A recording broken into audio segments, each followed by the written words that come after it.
Hey you guys! Sira kasi yung video ng harapan nung um, cellphone natin. Ito pa tayo pambili. So ito, kikita ninyo yung mga tabako namin. Ayan.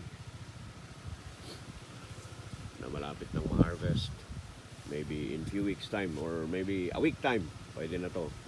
So, kasi medyo payo ko na sila. At nagbabadyang sinasabi nilang i-harvest nyo na kami. Dito naman wala pa masyado, hindi pa masyado. Siguro yung few weeks time din. Ayan, may mga na-late po kasi kami ng mga tabako pa. Kung matatandaan ninyo, na-vlog din po natin ito. Ayan, ito yung mga nahuli. Nandun. Okay. So maganda rin dahil hindi sila sabay-sabay na ma-harvest. Ganun, no? Ito naman yung mga mais ni JR. At malala ninyo, dito tayo nag-vlog about dun sa mga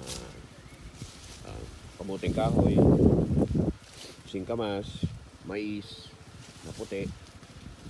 Tingnan ko nga kung may laman na itong singkamas. Baka sakali.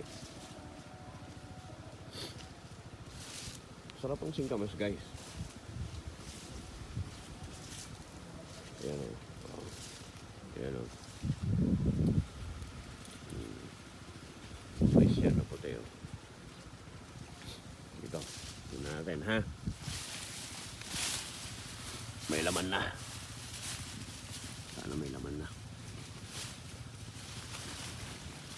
Kung wala pa, naku, wala pa yata. Wala pa. Maliliit pa, guys. Ito pwede. Oh.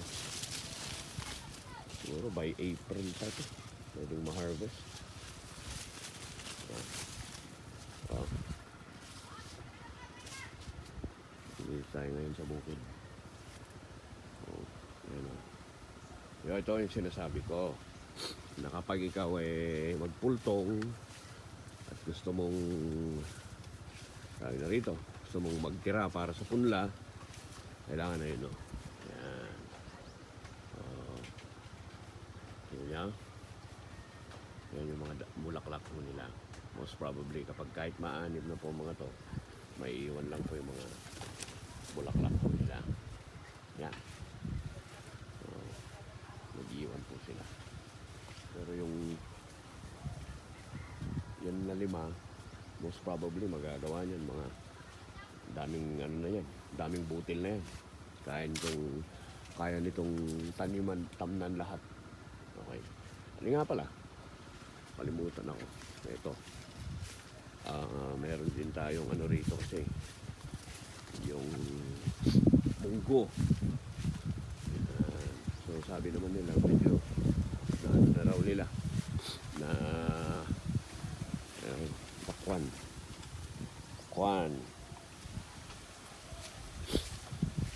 ito na harvest na pala nila. O yun o, munggo yan, diba dati ito, na harvest na nila mga munggo. Nakuha na raw sila doon. Halos isang sako na. So bibilad pa yon para maulam. Ayun o. Tsaka may benta. Pakwan. So guys, yan. Yan yung ano. Yan yung bulaklak. Ilapit natin para makita nyo. Ayan. Yung bulaklak. Yan, diba? Pag yan natuyo na dry, harvest na yan. Itong mga aso namin.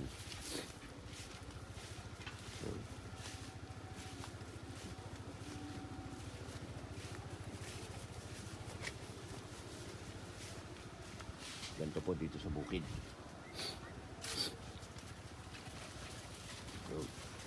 Yan.